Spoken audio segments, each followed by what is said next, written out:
Does it really matter to you that your unsaved loved ones are dying and we're getting closer and closer to the end? Does it really concern you? Does it really matter to you that your unsaved loved ones are dying and they could die and go to hell? Even though you're a lover of Christ? Where's the anguish? Where are the tears? Where's the mourning? Where's the fasting? Let me ask you, is what I just said convicted you at all? Where's the getting up in the middle of the night? Where's the confessing of your sins and of your children, confessing your children's sins before the Lord, or your mate's sin before God? Because this is exactly what Nehemiah does. He confesses his sins and the sins of all the people. And then he says, we have sinned. I have sinned. And then he said, we have sinned.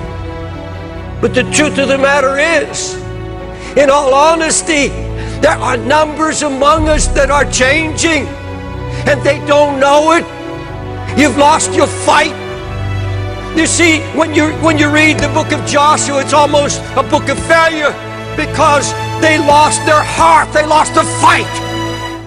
No sign of anguish, no weeping, not a word of prayer. It's all ruin. That's all the devil wants to do, is get the fight out of you and kill it. So you won't labor in prayer anymore. You won't weep before God anymore. You can sit and watch television and your family go to hell. Let me ask you, is what I just said convicted you at all? A Christian can see more on his knees than he can from his feet. You can see more clearly on your knees than you can in the Tower of America's on your feet. Prayer is not getting God prepared to do your will. Prayer is getting you prepared to do God's will. Prayer is the only way to release the supernatural power of God in your life, in your marriage, in your business, to show you great and mighty things that you know not. Prayer is the key that unlocks the gates of heaven and closes the gates of hell.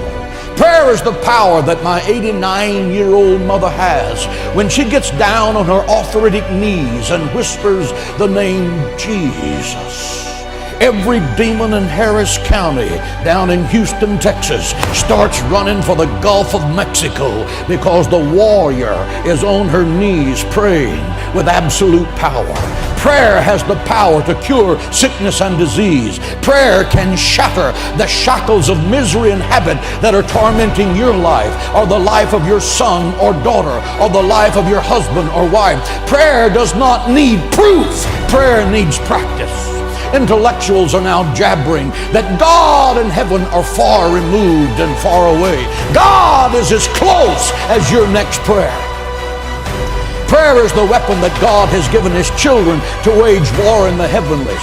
Church of Jesus Christ, stop whining about the attacks on your life by the prince of darkness and put on the whole armor of God in Ephesians 6. Attack, and then attack again, and then attack again, and then attack again, and then attack again, and then attack again, and then attack again, and crush him and drive him out of your life, because Satan is a defeated foe. Christ has given you the keys of death, hell, and the grave. You are a child of God, and the royal blood of heaven is flowing in your veins. You are destined to be more than a conqueror through Christ.